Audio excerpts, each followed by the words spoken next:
You know पहले तो मुस्कुरा दो अच्छे से। जिंदगी कल मतलब कल तो रक्षाबंधन है। कई लोग गुरु जी को राखी बांधेंगे, टिक्के लगाएंगे, मिठाइयाँ खिलाएंगे, बहुत कुछ करेंगे ना कल। तो पहले आज तो मुस्कुरा दो, है ना, अच्छे से। और ऐसे ही खुश रहो। किसके पैरों में कौन बैठ रहा है? हाँ जी आंटी, बहुत इंटरेस्टिंग। कई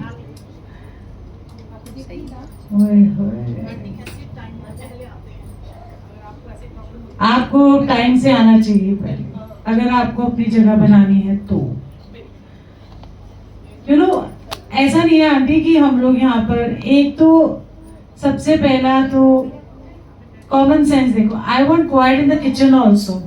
जो सेवा करे एकदम चुपचाप सेवा करे, आवाज नहीं आनी चाहिए। एक तो जब हम देखो, छोटी छोटी बारीकियां होती है जिंदगी की, और आपको पता लगता है कि आप कहाँ खड़े हो। जब हम आरती करने आते हैं गुरु जी की, तो जूठी बोतल लेके उनकी आरती करते हैं, है ना। आपको भी कह रही हूँ, थोड़ी समझ रखो कि आप देवता की आरती कर रहे हो और जूठी पानी की बोतल साथ लिए, पर्स लटकाए आरती कर रहे हो, है ना। मतलब आपको सिर्फ टेंशन है अपने पर्स की, कहीं इत्थे उत्थे ना हो जाए। आपका गुरु जहाँ बैठा है वहां पर उनकी आरती करने को तो सब भाग रहे हैं, पर साथ में इतना टेंशन लेके।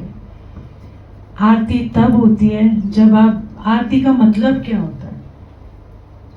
सबसे पहले तो ठीक है, डोंट वरी।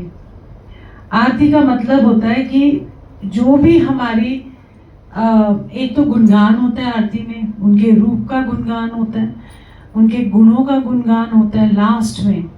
और आरती तभी की जाती है कि हमसे कोई ना कोई 2 घंटे सत्संग में कोई ना कोई त्रुटि हो जाती है, कोई ना कोई हमसे गलती हो जाती है। तो उसमें जैसे स्वाहा आहुति डालते हैं ना, वही सेम चीज होती है कि आप उसको कहते हो कि कोई भी भूल चूक हो गुरु जी, बस जिसको कहते हैं ना स्तुति करके हम माफी मांग लेते हैं। क्योंकि गलती तो हमसे होती है, कहीं ना कहीं कुछ ना कुछ कमी रह जाती है। बट गुरु कितना दयालु है कि वो आपकी सारी गलतियों को, सारी चीजों को वो कहता है चल कोई नहीं, सीख जाएगा, है ना। ऐसे हम सीखने आए हैं। हम अपना कहते हैं चल साइड। आप देखो कि आप कई सत्संगों में आते हो, बड़े मंदिर जाते हो, सत्संगों में जाते जा रहे हो, पर अगर अपने आप को कहीं देखोगे ना, तो लगेगा कि अभी ना पहुंचे नहीं है हम कहीं। क्योंकि ये जूठी बोतल किसे आरती करना, पहले मैं करूंगी, मैं आरती करूंगी, पहले घुस घुस के, पहले मुझे तस्वीर दो, पहले मेरा ये करो। तो समझ लो कि अभी बहुत वक्त है कि गुरु आपकी बाह पकड़ेगा। हम तो कोशिश कर रहे हैं कि उनकी बाह पकड़ने के लिए, बट वो वक्त है। क्यों? क्योंकि गुरु जी यही कह रहे कि मैं तो खत्म की नहीं और आ ही जा रहे हो सत्संग पे। आप 1000 सत्संग में चले जाओ, बट जब तक आप अंदर से नहीं बदलोगे कोई फायदा नहीं है। आप अपने घर जाके, यहाँ तो सबके साथ मीठा बनोगे, पर घर जाके अपने ही हेल्प को, जो आपके घर में काम करते हैं, इतना गंदा फटकार लगा देते हो, इतनी गंदी बात बोल देते हो, तो फिर सत्संग में आने का कोई फायदा नहीं। क्योंकि आपके अंदर का तो बदला ही नहीं। आप सिर्फ दिखावे में सत्संग में आते हो, आ रहे हो क्योंकि गुरुजी आजकल ट्रेंडिंग है, आजकल सब गुरुजी को जानते हैं, आजकल सब गुरुजी के पास आना चाहते हैं, बड़ा कल्याण होता है जी, बड़े चमत्कार करते हैं कि जी गुरुजी करते हैं। क्योंकि गुरुजी हमेशा कहते थे चमत्कार को आजकल नमस्कार है, क्योंकि हमारी बुद्धि बहुत छोटी है। हमको ऐसे चुटकियों में अपने काम चाहिए, आज ही करना है, आज गुरुजी बस ऐसे हो जाए फिर हम आपको मानेंगे। हम शर्तें रखते हैं परमात्मा को मानने की, हम शर्तें रखते हैं गुरु को प्यार करने की, कि हम ऐसे हैं कि गुरुजी ऐसा करोगे तो प्यार आएगा ना, नहीं तो कैसे आएगा। बड़े जन्मों से भटक रहे हो, वो कहते हैं ना बहुत जन्म बिछड़े थे माधो, ये जन्म तुम्हारे लेखे। कभी तो हम लोग भटकते भटकते, शब्द तो बड़ा अच्छा लगता है, बट उसके साथ आपका कनेक्शन क्या है कि बहुत जन्म हुए हैं, आप इस जन्म में आए हो ना, हम सारे अपने कर्म के साथ ही आए हैं। ऐसा नहीं है कि कोई कहता है कि हम तो गुरुजी के पास बहुत सालों से आ रहे हैं एंड तेरा हैप्पी बर्थडे भी करेंगे, रुक जा, और बहुत जन्मों से आ रहे हैं and but you know, sit.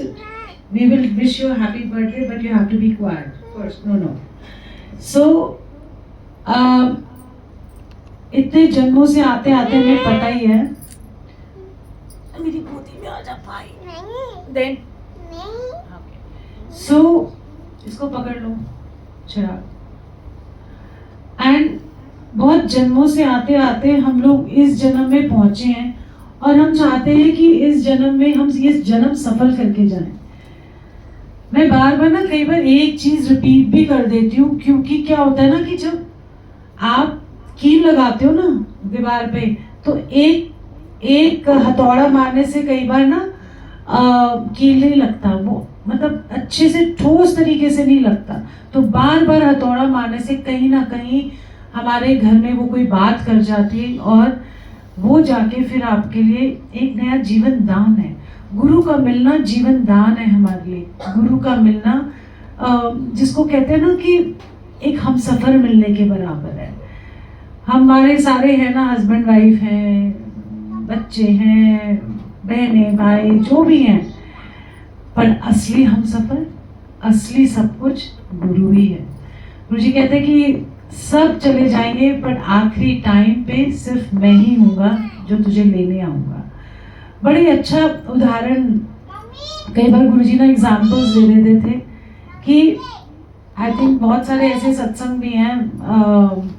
मैंने एक सत्संग सुनाना था, मैं फिर भूल जाती, बोलते कहीं मतलब वो बंदा जाता कहीं है। और एनीवे, तो आप देखो सत्संग की कितनी सुंदर बाइनें हैं कि आप 2 घंटे यहाँ बैठे हो ना, ऐसे अभी आंख बंद की और अभी आंख खोली और 2 घंटे आपको पता नहीं लगा। एक शब्द के बाद एक शब्द आप कहाँ खो गए और कहाँ आपको पता नहीं लगा, वो टाइम बीत गया।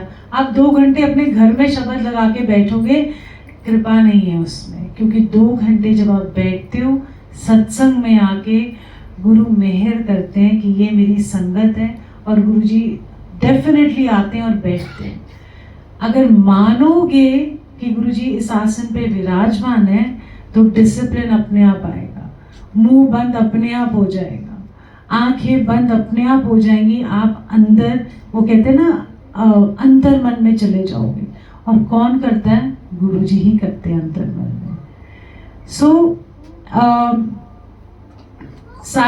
सारी बातों का एक ही निचोड़ है कि सत्संग में जब भी आओ आप सत्संग में तो जुड़ने आओ, टाइम पास करने नहीं आना है, जुड़ने आना है, आपने कनेक्शन बनाने आना है। टाइम क्यों वेस्ट करना, अपना भी करना, दूसरों का भी करना, क्यों? आपको थोड़ा खुदगर्ज होना पड़ेगा कि मुझे मेरी आत्मा का भोजन इस जगह से मिल रहा है, मेरी आत्मा का आज परमात्मा से मिलन है, तो आज मैंने जाना है। जैसे पिया मिलन को जाना, तो उसी तरीके से हर सत्संग में अगर आप बैठोगे और सोचोगे कि मुझे ये मेरी आत्मा की खुराक है, आज मुझे ये गुरुजी भरपूर चाहिए, तो देंगे नहीं क्या गुरुजी? देते हैं गुरुजी, बहुत अच्छे से देते हैं, पर हम लेने वाले नहीं बनते, हम उलझनों में ही फंसे रहते हैं। वही कहते हैं ना, रोटी कपड़ा और मकान के चक्कर में फंसे हुए हैं। रूह बेचारी इधर उधर भटक रही है, अंदर ही कह रहे मुझे भी तो कुछ दे दे। तो हम उस रोटी मकान और कह रहे रोटी कपड़ा और मकान के चक्कर में जो रोटी कपड़ा मकान हमको देता है उसको भूल गए। आप सत्संग में आओ तो उसका शुक्राना करो कि चाहे एक रोटी खाने के लायक बनाया, चाहे जिसको कहते हैं चलने लायक बनाया, सत्संग में जाने लायक बनाया, खाना बनाने लायक बनाया, 2 हाथ दिए, उसका शुक्राना कर लेना चाहिए। एक निवाला भी अगर आप खाते हो तो उसका भी थैंक यू, क्योंकि वो एक निवाला उसमें रस है, अगर उसको मानो। घर में आपने भोग नहीं लगाया, कोई बात नहीं, घर में अगर नहीं भी भोग लगाओगे तो भी अगर वो एक गिराई जो लेती हो, एक निवाला जब लेती हो, तोड़ते हो और मुंह में डालने से पहले गुरुजी को बोलते हो thank you for all this, वो अमृत बन जाता है। क्योंकि उस गिराई के अंदर, उस निवाले के अंदर एक शुक्राना है, एक ग्रैटिट्यूड है उस यूनिवर्स को, उस परमात्मा को, उस गुरु को जिसने आपको ये निवाला दिया है। देते वो सबको है। वो कहते हैं कि आटा दे देंगे, चावल दे देंगे, पकाएंगे हम और खाना भी हमको खुद ही है। अब गुरुजी आके गिराई तो मुंह में मारे डालेंगे नहीं।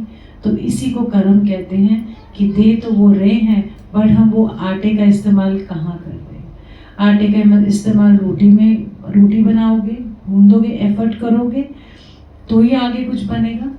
सो इसी तरीके से गुरु आपको देता है, पर संभालना आना चाहिए।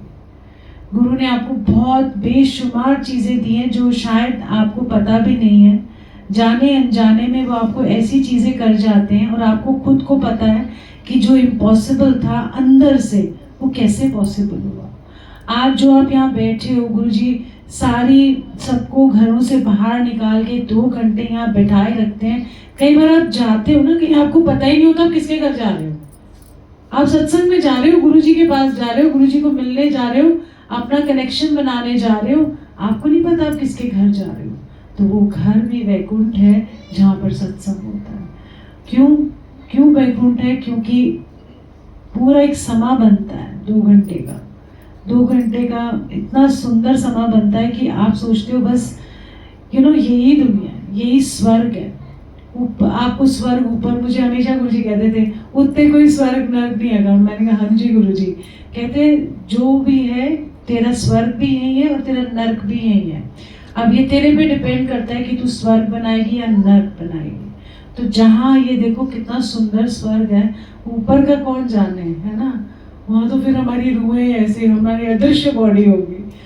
बट मैं हर इस धरती का शुक्राना करती हूँ और परमात्मा का शुक्राना करती हूँ, अपने गुरु का शुक्राना करती हूँ। मेरे लिए गुरु और परमात्मा एक ही है। चाहे मैं परमात्मा बोलूँ, चाहे मैं गुरु बोलूँ, मेरे लिए वो दोनों एक ही हैं, क्योंकि मैंने अपने गुरु को ही परमात्मा मान लिया। और मैं शुक्राना करती हूँ कि कितना सुंदर हम सबको बनाया है।